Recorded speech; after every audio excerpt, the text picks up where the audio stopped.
ॐ अथ श्री विनायक अष्टोत्तर शतनाम स्तोत्रम्। विनायको विघ्नराजो गौरीपुत्रो गणेश्वरः स्कन्दाग्रजो व्ययः पूतो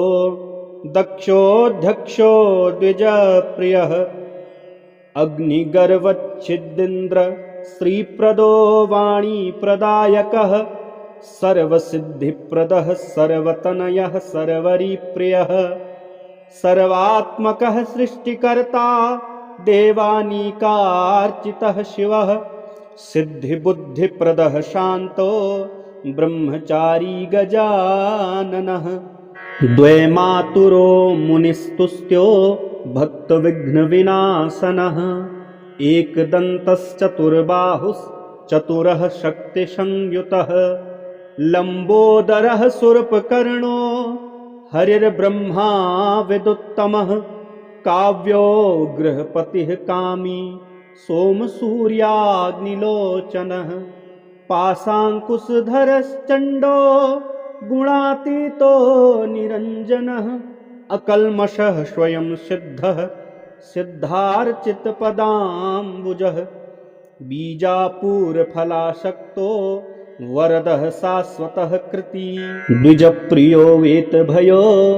गदीचक्रीक्षुचापधृत् श्रीदोज उत्पलकरः श्रीपतिस्तुतिहर्षितः कुलाद्रिभेक्ता जटिलश्चन्द्रचूडो मरेश्वरः नागयज्ञोपवीति च कलिकल्मषनाशनः स्थूलकण्ठः स्वयंकर्ता सामघोषप्रियः परः स्थूलतुण्डो गणीर्धीरो वागीशः सिद्धिदायकः दुर्वाविल्वप्रियः कान्तः पापहारी समाहितः आश्रितश्रीकरः सौम्यो भक्तवाञ्छितदायकः शान्तोच्युतार्चः कैवल्यो सच्चिदानन्दविग्रहः ज्ञानी दयायुतो दान्तो ब्रह्मद्वेषविवर्जितः प्रमत्तदैत्यभयदो व्यक्तमूर्तिरमूर्तिमान् शैलेन्द्रतनुजोत्सङ्गखेलनोत्सुकमानसः स्वलावण्यसुधासार जितमन्मथ विग्रहः समस्तजगदाधारो मायी मूषकवाहनः रमार्चितो विधश्चैव श्रीकण्ठो विबुधेश्वरः चिन्तामणिद्वीपपतिः परमात्मा गजाननः हृष्टस्तुष्टः प्रसन्नात्मा सर्वसिद्धिप्रदायकः अष्टोत्तरशतेनैवं नाम्नां विघ्नेश्वरं विभुं यः पूजयेदनेनैव भक्त्या सिद्धिविनायकम् दूर्वादलैः बिल्वपत्रैः पुष्पैर्वा चन्दनाक्षतैः सर्वान् कामान् वाप्नोति सर्वविघ्नैः प्रमुच्यते। ॐ अथ श्री विनायक अष्टोत्तर शतनाम स्तोत्रम्। विनायको विघ्नराजो गौरीपुत्रो गणेश्वरः स्कन्दाग्रजो व्ययः पूतो दक्षोऽध्यक्षो द्विजप्रियः अग्निगर्वच्छिद्दिन्द्र श्रीप्रदो वाणीप्रदायकः सर्वसिद्धिप्रदः सर्वतनयः सर्वरिप्रियः सर्वात्मकः सृष्टिकर्ता देवानीकार्चितः शिवः सिद्धिबुद्धिप्रदः शान्तो ब्रह्मचारी गजाननः द्वैमातुरो मुनिस्तुत्यो भक्तविघ्नविनाशनः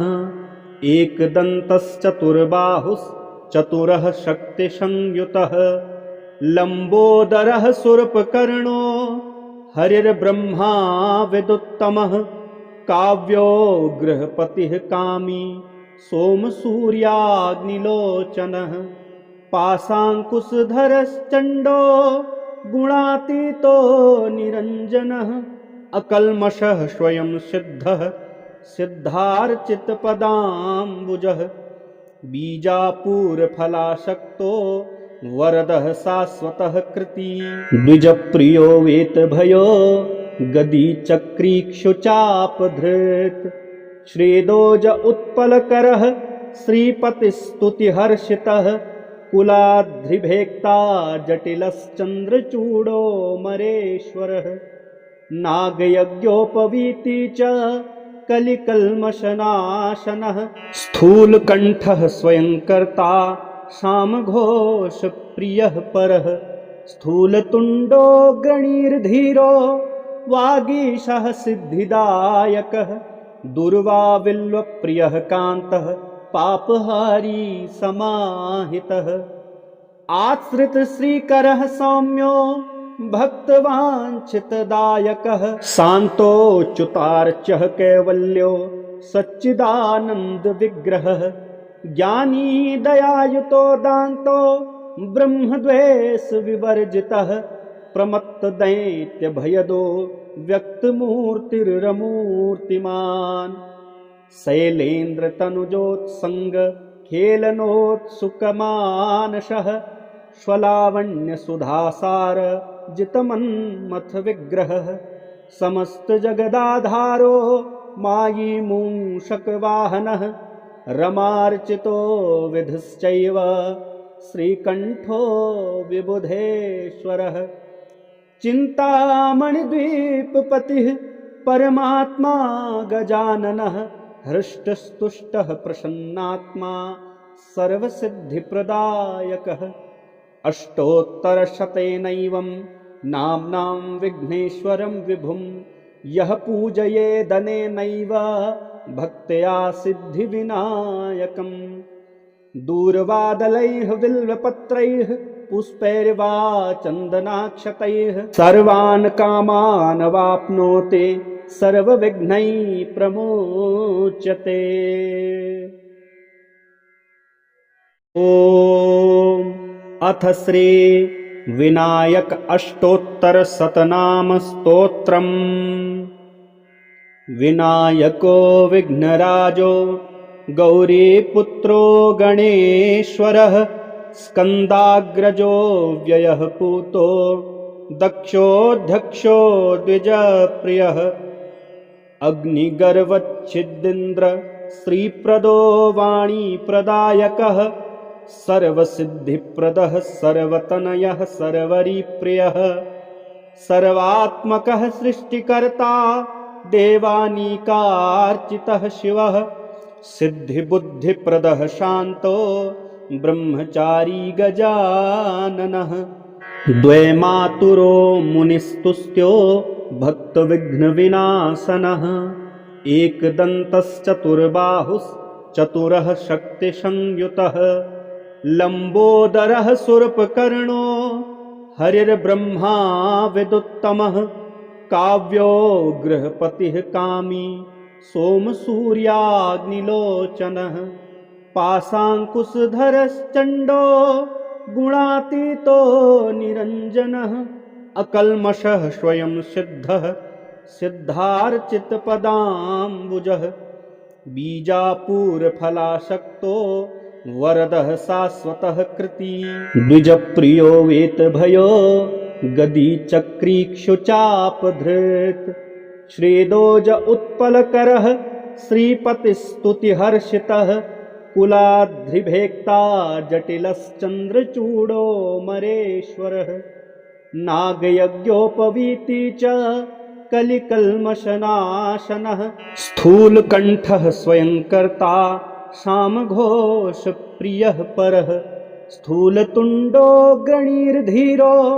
वागीशः सिद्धिदायकः दुर्वाविल्वप्रियः कान्तः पापहारी समाहितः आश्रितश्रीकरः सौम्यो भक्तवाञ्छितदायकः शान्तोच्युतार्चः कैवल्यो सच्चिदानन्दविग्रहः ज्ञानी दयायुतो दान्तो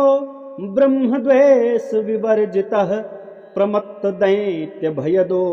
व्यक्तमूर्तिरमूर्तिमान् शैलेन्द्रतनुजोत्सङ्ग खेलनोत्सुकमानसः स्वलावण्यसुधासार जितमन्मथ विग्रहः समस्तजगदाधारो मायी मूषकवाहनः रमार्चितो विधश्चैव श्रीकण्ठो विबुधेश्वरः चिन्तामणिद्वीपपतिः परमात्मा गजाननः हृष्टस्तुष्टः प्रसन्नात्मा सर्वसिद्धिप्रदायकः अष्टोत्तरशतेनैवं नाम्नां विघ्नेश्वरं विभुं यः पूजयेदनेनैव भक्त्या सिद्धिविनायकम् दूर्वादलैः बिल्वपत्रैः पुष्पैर्वा चन्दनाक्षतैः सर्वान् कामान् वाप्नोति सर्वविघ्नैः प्रमुच्यते। ॐ अथ श्री विनायक अष्टोत्तर शतनाम स्तोत्रम्। विनायको विघ्नराजो गौरीपुत्रो गणेश्वरः स्कन्दाग्रजो व्ययः पूतो दक्षोऽध्यक्षो द्विजप्रियः अग्निगर्वच्छिद्दिन्द्र श्रीप्रदो वाणीप्रदायकः सर्वसिद्धिप्रदः सर्वतनयः सर्वरिप्रियः सर्वात्मकः सृष्टिकर्ता देवानीकार्चितः शिवः सिद्धिबुद्धिप्रदः शान्तो ब्रह्मचारी गजाननः द्वैमातुरो मुनिस्तुत्यो भक्तविघ्नविनाशनः एकदन्तश्चतुर्बाहुश्चतुरः शक्तिसंयुतः लम्बोदरः शूर्पकर्णो हरिर्ब्रह्मा विदुत्तमः काव्यो गृहपतिः कामी सोमसूर्याग्निलोचनः पाशाङ्कुशधरश्चण्डो गुणातीतो निरञ्जनः अकल्मषः स्वयं सिद्धः सिद्धार्चितपदाम्बुजः बीजापूरफलासक्तो वरदः शाश्वतः कृती द्विजप्रियो वेतभयो गदीचक्रीक्षुचापधृत् श्रीदोज उत्पलकरः श्रीपतिस्तुतिहर्षितः कुलाद्रिभेक्ता जटिलश्चन्द्रचूडो मरेश्वरः नागयज्ञोपवीति च कलिकल्मषनाशनः स्थूलकण्ठः स्वयंकर्ता सामघोषप्रियः परः स्थूलतुण्डो गणीर्धीरो वागीशः सिद्धिदायकः दुर्वाविल्वप्रियः कान्तः पापहारी समाहितः आश्रितश्रीकरः सौम्यो भक्तवाञ्छितदायकः शान्तोच्युतार्चः कैवल्यो सच्चिदानन्दविग्रहः